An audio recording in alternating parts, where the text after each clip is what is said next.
con la voz y la opinión del compañero Mario Gaucho Garelic. Hola, buenas tardes Mario, ¿cómo estás? Te saluda Emilio. ¿Qué tal, Emilio? Un saludo muy grande para vos, para la gente de la radio y para todos los oyentes. Bueno. Mira, hoy vamos a hacer algunas reflexiones sobre, digamos, el general San Martín. Está bien.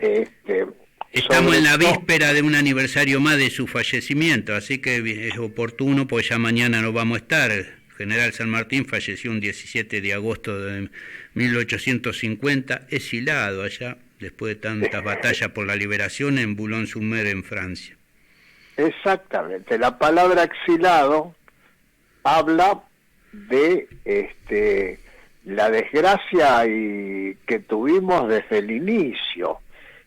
Uno de los, digamos, dirigentes más importantes de la guerra contra la independencia, de la guerra de la independencia, no pudo vivir en ninguno de los tres países que había contribuido en gran hazaña para lograr la independencia. No pudo vivir en Argentina.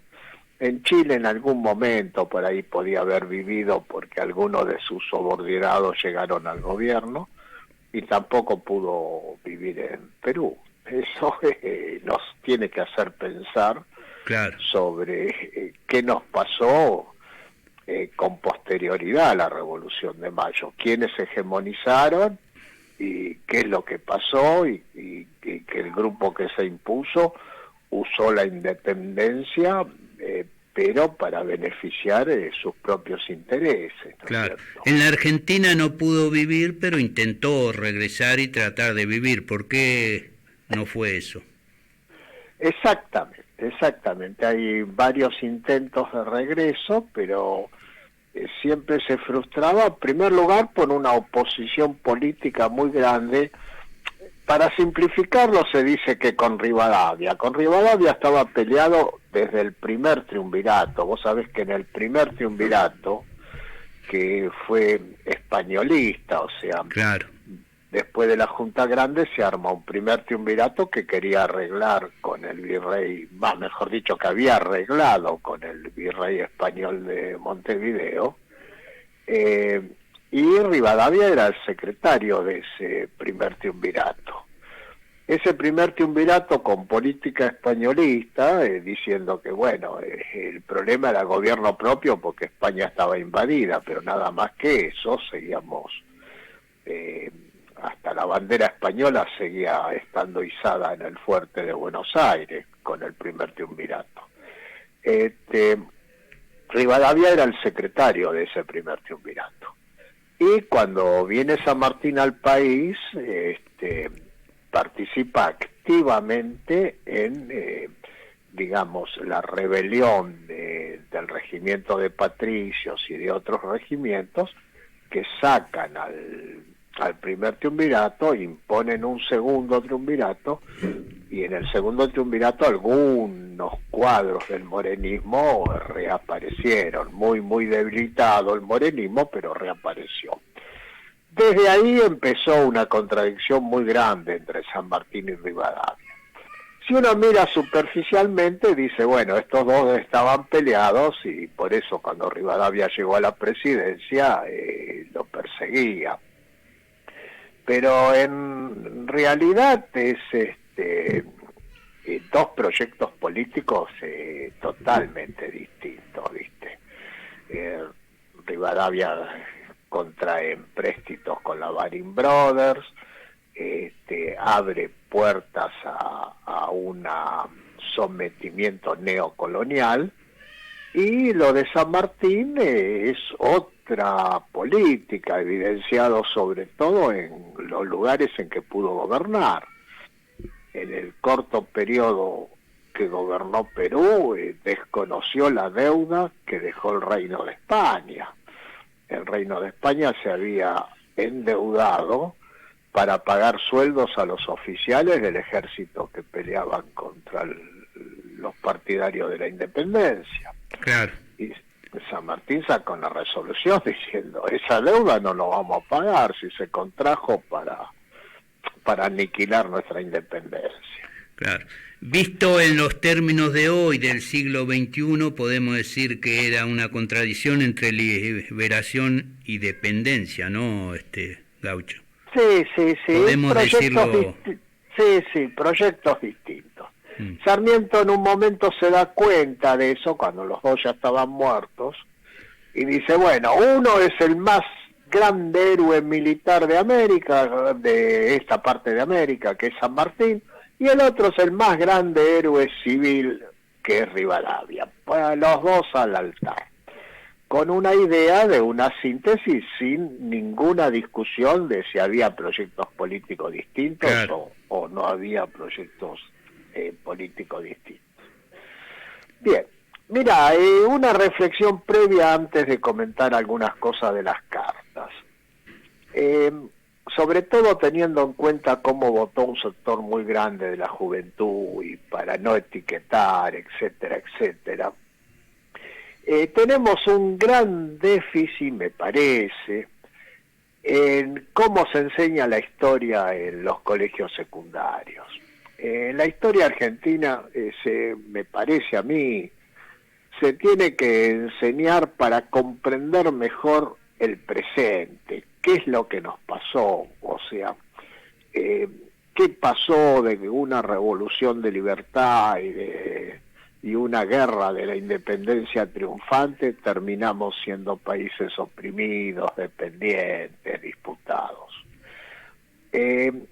Por lo tanto, sin que esto sea adoctrinamiento, pero es necesario enseñar la historia argentina, entre otras cosas, enseñar cómo los principales héroes de la patria terminaron derrotados y afuera de la patria. Y cómo la desvalorización y la penetración del capital extranjero y la disputa nos marcó desde el inicio, ¿viste? Ahí va. Por eso es muy importante señalar que los principales héroes no pudieron vivir acá, murieron en el exilio, entre ellos San Martín. Y para aproximarnos a San Martín es muy importante, él escribía mucho, es una época donde los principales testimonios del pensamiento, aparte de alguno que escribía un libro, eran las cartas. Y tenemos las cartas a O'Higgins, que se conservan, en Chile se conservan todas y algunas están editadas, y las cartas a Tomás Guido. Sí. Hay otras cartas, pero fundamentalmente es las cartas a O'Higgins y a Tomás Guido, porque eran dos subordinados de San Martín, con los cuales él tenía una gran confluencia política y le escribió durante muchos años. La correspondencia con Tomás Guido se salvó gracias al hijo de Guido, Guido Spano. Guido Spano.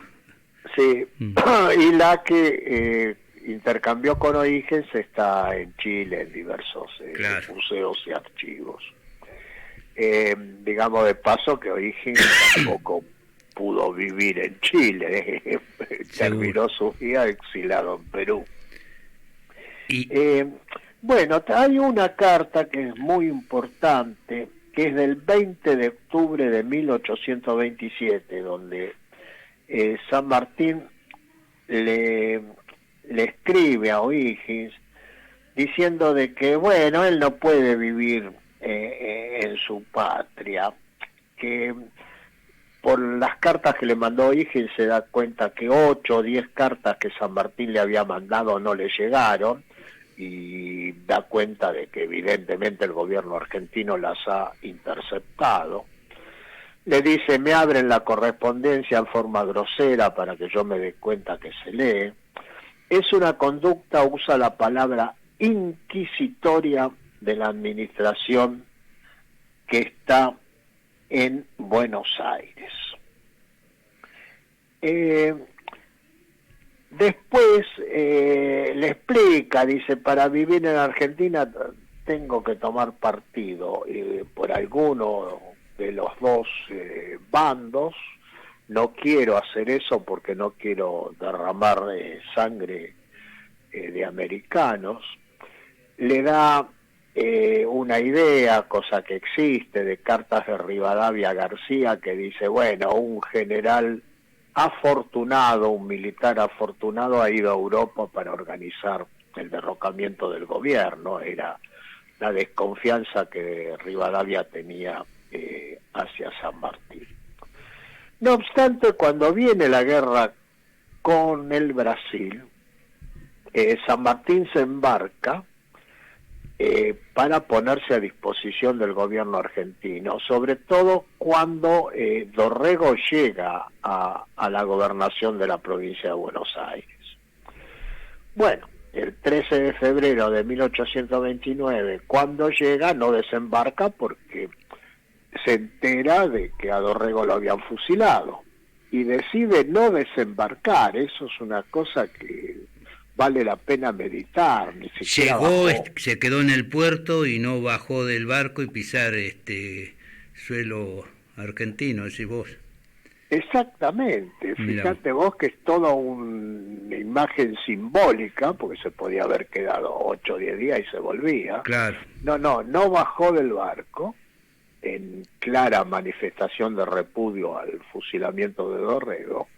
Dorrego había sido subordinado de él en la guerra de la independencia, y Lavalle también. Y Lavalle también, y lo mató Lavalle. Ese es un drama. Claro. Muchos militares lo van a ver, le ofrecen incluso que se haga cargo del gobierno. San Martín se niega y se vuelve a Montevideo, y desde ahí, sin pausa, se vuelve a Europa ya hasta...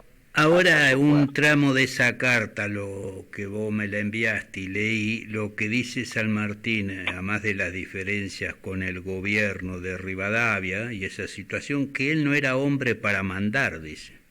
Exacto. Que él, como que él era un hombre de batalla, un militar, y además el tema nacional es lo que domina el pensamiento y la acción de San Martín, ¿no? Sí. Sí, él... Te digo de mandar del lado del gobierno, de gobernar. Sí, de gobernar, de administrar. Le había ido muy mal en Perú, porque a pesar de los esfuerzos, la élite peruana le hizo un vacío total, y después que lo sacan, y él se va de Perú, lo que había hecho por la deuda externa, lo dan vuelta, y la pagan. Claro. Eso es cierto, está en esas cartas, y después también le dice no voy a derramar sangre de compatriotas. Claro. Dice también que es muy difícil para quien participó de la Revolución de Independencia no ser una molestia para unos y para otros. Sobre esa postura de San Martín, te pregunto, ¿no? ¿Se puede relacionar con la postura que tuvo él en cuanto a la guerra de Buenos Aires con el artiguismo? Mira, eso, hay momentos que la valoración que San Martín tenía de Artigas no es lineal. No era buena, sí, ya sabemos. Claro, pero aparte no es lineal. Hay momentos que dice, los prefiero a los portugueses y no a todos esos anarquistas que no saben ni para dónde sé por qué vamos. Te pregunto por esto de que lo dice en la carta, que vos lo estás comentando, de no inmiscuirse en los conflictos internos, como que era un conflicto interno entre Buenos Aires y la banda oriental, en ese caso representada por Artigas. Sí. No es hay otros momentos que no, que dice, bueno, después de todo, Artigas es parte de los que no se dejan invadir, pero en una figura como San Martín, donde el orden, el tema de un gobierno central fuerte, claro, la disciplina, etcétera, etcétera, era el ABC, que era en realidad el aporte que él hace a la guerra de la independencia. claro. Imaginarla una figura como la de Artigas le molestaba, ¿viste?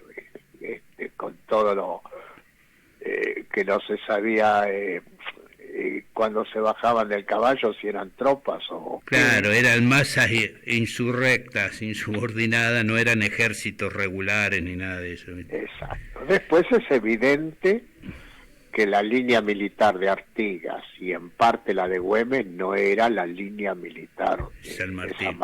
San Martín Sí, era Gaucho, decime al final qué hizo, que se nos está yendo el tiempo, que vos decís que no bajó, quedó ahí y se frustró su intento de volver a la patria.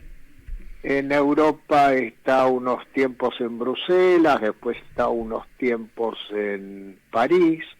Cuando vienen las insurrecciones obreras de 1848, le pide al yerno irse a la costa, se van a la costa, y el yerno quiere comprar una casa para que viva en la costa, le dice, no compre, porque si siguen los anarquistas haciendo ruido, nos volvemos para América. Claro. Evidentemente que no, a diferencia de Guido Spano y de otros que estuvieron en las barricadas. Claro. Combatiendo como uno más. Le molestaba. Ahí va. Hay que tomarlo como héroe en su dimensión real, las cosas extraordinarias que tuvo y las limitaciones de época y de ideología que tenía. Esto es así, claro. ¿no? Eso no quiere decir que no lo consideremos uno de los principales héroes de América. Así es. Y su suerte que corrió, como muchos héroes de las luchas por la independencia y de la revolución latinoamericana, ¿no? Morir en el exilio, le pasó al propio Artigas, que Artigas también lo invitaron para volver y no quiso volver porque no era el país o la patria por el cual él había luchado, ¿no? Le insistieron mucho. Claro, le dice, vos sabés que uno de los hijos de Artigas... Sí, fue su hijo y hubo varias delegaciones y nunca quiso regresar y se murió viejo, claro. Ya a la edad de 84 años. Y a uno de sus hijos le dijo, yo no quería hacer un país, yo quería hacer una confederación de pueblos claro. Libres. No era el proyecto de él el que triunfó. Claro. Bueno, Gaucho, te agradezco y seguimos el próximo miércoles. Hicimos hoy un recordatorio de San Martín no típico, pero necesario. Y muy oportuno, ya mañana tenemos un aniversario más del fallecimiento del general San Martín, mañana 17 de agosto. Te mando un abrazo, gracias y estamos en contacto la próxima semana. Un abrazo para vos y para todos los oyentes. Buenas tardes.